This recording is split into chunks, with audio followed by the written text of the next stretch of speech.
I guess I'm a little bit more bullish than you guys. On DeSantis? Yeah, just because to me there's just such an appetite, an evident appetite among Republicans for someone other than Trump. I'm not saying Trump doesn't own a huge chunk of the Sam, party. why don't we talk about the Politico Morning Consult polls that you brought to us this morning? Wow. Yes, thank you for that opportunity. Yeah, we did a poll, looks at the preference of GOP voters. What you can see is... It's shocking. Shocking numbers here, but, important ones nonetheless. Yeah. They want a conservative. They want someone under 70, which I thought so that actually is the takeaway line, isn't it, Sam? What do you take from that? Well, that, and also I thought the actual number that was intriguing of these numbers was the political outsider, because usually you get voters saying, yeah, I want someone who's not part of the system. I don't like the governing body, even of my own party. In this case, it's not all that important to them. And I think two things come to mind in that. One is that Trump is now not an outsider, right? He's former president, not an outsider. But two, I don't think DeSantis is an outsider either. I mean, yes, he's not of Washington, but he came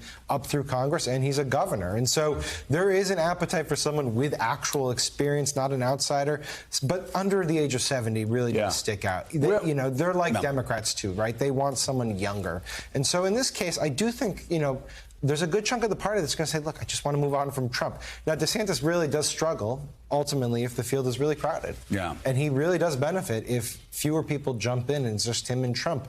Mm-hmm. So when you see Nikki Haley get in, when you see Tim Scott saying he's going to get in, Mike Pence, John Bolton, who knows, Pompeo, that is the best thing that Trump has going from him, is a splintered field where he can get that 35% of the voting bloc, which would ultimately be just like 2016, enough to get him through. Mm-hmm. Willie, if you look at the numbers that were just up, and TJ, if you get a chance to put them back up again, the two numbers that really are fascinating are under the age of 70 and also has decades of political experience. There actually is, that line suggests, some buyer's remorse in getting a reality TV show host who promised a lot of things, but really at the end of the day delivered mostly gestures other than federal judges.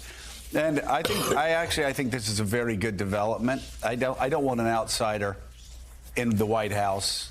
I don't want an outsider when I need brain surgery. I don't even want an outsider when I need to go to the dentist. I want somebody who's been a dentist more than 15 minutes. And this whole idea, this fiction that both parties have been pushing over the past 20, 30 years, that we need outsiders, mainly Republicans, people that are going to come in and shake things up. No, they don't shake things up. They get shaken down. They don't know how to run this city. I'm not going to mention any names because I'd offend people on both sides of the aisle. But we've had too many people that became presidents of the United States over the past 30 years that'd love to tell us how much they didn't like Washington and would go upstairs and watch ESPN at 6:30 at night. Who could that be? Okay. We're going to get our research staff. There was it down to two. But go ahead. Yes, I hear you. Well, the other problem, too, for Governor DeSantis is how does he go after Donald Trump? Remember, this is the guy who, during his first gubernatorial campaign, had his children in MAGA onesies, their babies. And I'm not making this up. They were using those red blocks to build that wall. So I don't know how you pledge fealty and give credit to Donald Trump for getting where you are and then turn on him in a primary. Maybe he can pull it off. We'll see if he even gets in.